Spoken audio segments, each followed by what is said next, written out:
Olá, tudo bem com vocês? Eu sou a professora Elívia Soares. Estou aqui mais uma vez com vocês. Vamos dar continuidade às nossas aulas e nesta aula nós vamos falar sobre figura de linguagem. Sejam bem-vindos a mais uma aula de língua portuguesa. Vamos lá? Olha só, gente, recapitulando, na aula anterior nós estudamos sobre sentido denotativo e sentido conotativo. Nós relembramos que sentido denotativo se trata do sentido real, literal das palavras, e o sentido conotativo se trata do sentido figurado que uma palavra, expressão possui. Lembram que nós falamos sobre pendurar as chuteiras, sentido figurado, que traz um determinado significado, pisar em ovos, e verificamos também textos no sentido denotativo e conotativo. Hoje nós vamos falar sobre figuras de linguagem, e figuras de linguagem é um conteúdo que está relacionado ao sentido conotativo. Por quê? Porque as figuras de linguagem, elas existem porque as expressões estão no sentido conotativo. As figuras de linguagem são recursos expressivos para dar ênfase numa expressão, para dar ênfase numa palavra, num verso, numa frase dentro de um texto. É sobre isso que nós vamos estudar. Olhem só o primeiro poema que aparece. Vamos ler e vamos entender a figura de linguagem que está predominando nesse poema intitulado Desencanto. Eu faço versos como quem chora, de desalento, de desencanto. Fecha o meu livro, se por agora não tens motivo nenhum de pranto. Meu verso é sangue, volúpia ardente, tristeza esparsa, remorso vão, dói-me nas veias, amargo e quente, cai, gota a gota, do coração. E nestes versos de angústia rouca, assim dos lábios a vida corre, deixando um acre sabor na boca. Eu faço versos como quem morre. Gente, a linguagem é conotativa, é uma linguagem figurada, traz uma interpretação dentro desse poema que não é aquilo exatamente que está escrito. Então, nesse texto, para gerar uma poeticidade, além de outros recursos, também foram usadas figuras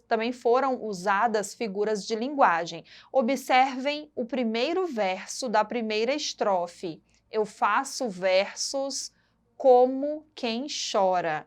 Olha essa palavra como. Essa palavra como, ela se trata de uma palavra comparativa, porque está comparando a forma como o enunciador faz versos, o eu lírico faz versos, está sendo comparado a como quem chora. Logo, quando é feita uma comparação dentro de um texto, de maneira subjetiva, de maneira conotativa, temos aí a figura de linguagem chamada comparação. Na figura de linguagem chamada comparação, deve vir explicitamente o termo comparativo, uma palavra que compare, como essa, como, pode vir também tal qual ou que nem, muitas vezes vem o verbo parece, mas na figura de linguagem comparação deve vir o termo comparativo. Dentro desse poema, observem também na segunda estrofe. Olhem na segunda estrofe o primeiro verso. Meu verso é sangue, volúpia ardente. Pessoal, tem uma figura de linguagem que é muito próxima de comparação. Essa figura de linguagem é chamada metáfora. Qual é a diferença? Na comparação vem o termo comparativo, como eu disse para vocês, como, tal qual, que nem, parece. Já na metáfora, não há esse termo comparativo, há uma aproximação entre seres sem o termo comparativo. É o que acontece nesse primeiro verso da segunda estrofe. Meu verso é sangue. Olha a aproximação que está sendo feita entre esses seres. Meu verso e o sangue. Meu verso é sangue. Então aí temos uma metáfora. Se viesse meu verso é como o sangue, já seria comparação. Então, vista essas duas figuras de linguagem que são muito próximas, vamos conhecer outra figura de linguagem, outro recurso expressivo, utilizado no texto para dar mais expressividade. Olhem, gente, essas imagens. Nós temos a imagem, né, de um óculos, Miami, em 2 voos diários, um diurno e o outro noturno. E temos abaixo a imagem de uma máscara de dormir, né? É um anúncio publicitário da empresa TAM. Esse anúncio, ele é composto por linguagem verbal e não verbal, porque é composto de imagem e de texto escrito. Então, temos aí a linguagem mista. O anúncio publicitário também é um gênero textual que tem figura de linguagem. A figura de linguagem usada no anúncio publicitário como um jogo de palavras para persuadir, para convencer o leitor a adquirir determinado produto. Observem, gente, no texto verbal, Miami em 2 voos diários, um diurno e outro noturno. Nessa expressão, nessa frase, nós temos 2 palavras que se opõem, que são antônimas, diurno e noturno. Então, quando nós temos 2 palavras que se opõem, que se contrapõem dentro de uma frase, chamamos de antítese. A antítese é a figura de linguagem que expressa a ideia de oposição entre palavras e expressões, dia, noite, diurno, noturno, claro, escuro, grande, pequeno. Quando eu tenho palavras antônimas que se opõem dentro de uma frase, nós temos a figura de linguagem chamada antítese.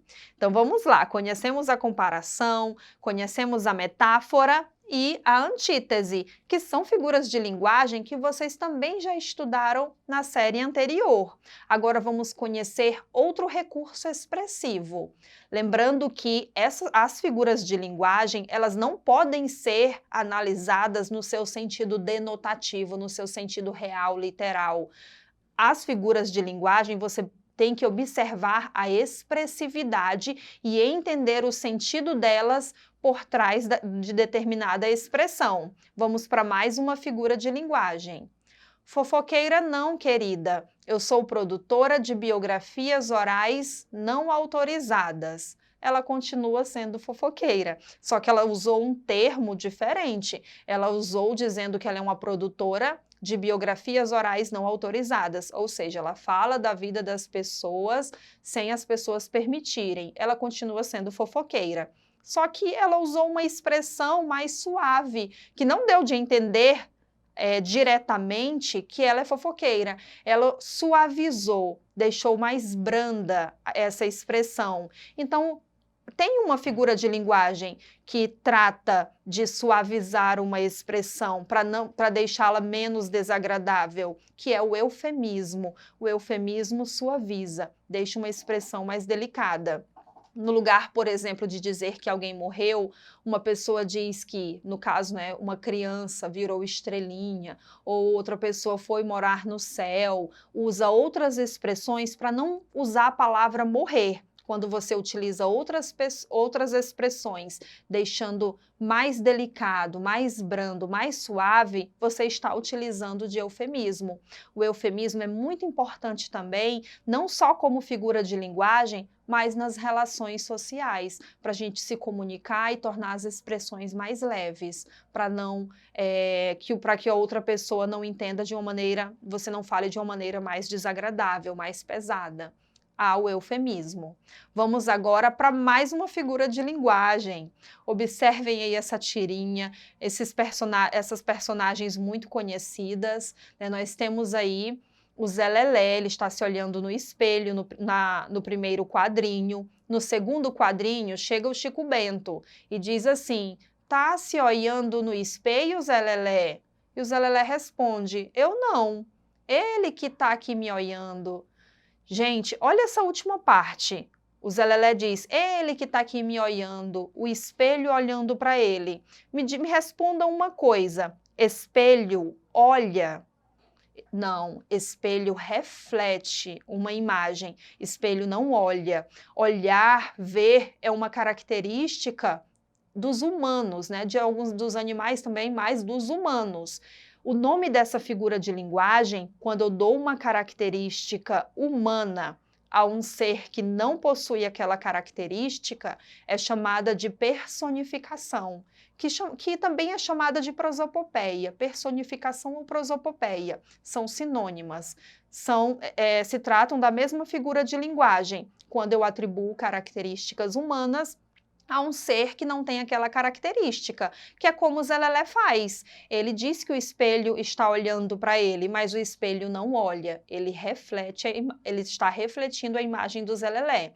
Nós encontramos muita personificação nas fábulas, que os animais eles se comportam, eles agem, eles falam, né, como seres humanos. Então, nas fábulas, não há como não utilizar da personificação. E para a gente finalizar, vamos conhecer mais uma figura de linguagem? Olhem essa tirinha. Dr. Pepper, essa dor de cabeça está me matando. E no segundo quadrinho o personagem sai caindo, já sangrando ali sua boca, e o médico no terceiro quadrinho diz, ah, não exagera, vai. E realmente a outra personagem caiu no chão, morta, né? Você percebe pelo sangue no chão que realmente a dor de cabeça a matou. Gente, no dia a dia nós falamos muito, nossa, essa dor de cabeça está me matando, te liguei 1000 vezes, você não me atendeu. Nós usamos palavras para exagerar, mas não no sentido literal, no sentido figurado, para dizer que exageradamente a cabeça está doendo, para dizer para outra pessoa que ligou muito, né, que ligou várias e várias vezes. Então, nós utilizamos essas expressões exageradas. O nome dessas expressões, quando você exagera, é chamada né, a figura de linguagem de hipérbole. A hipérbole ela consiste no exagero de uma expressão. Pessoal, tem tantas figuras de linguagem, mas hoje nós estudamos apenas algumas: comparação, metáfora, eufemismo, personificação, hipérbole. Vamos fazer um exercício para ver se você aprendeu as figuras de linguagem que nós estudamos hoje? Olhem só, temos aí uma tira, né? A mulher diz, amor, estava dirigindo seu carro quando, contra minha vontade, a lataria de seu carro ganhou um formato único, diferente e personalizado. Fala logo que você bateu meu carro. Vejam, gente, que a mulher bateu o carro do homem, mas ela utilizou várias expressões, mas não disse diretamente que bateu o carro dele. Ela tentou utilizar expressões ali para suavizar que ela havia batido o carro dele. Então, qual é o nome dessa figura de linguagem que suaviza uma expressão? Metáfora, comparação, antítese, hipérbole ou eufemismo? Você lembra? Se trata do eufemismo.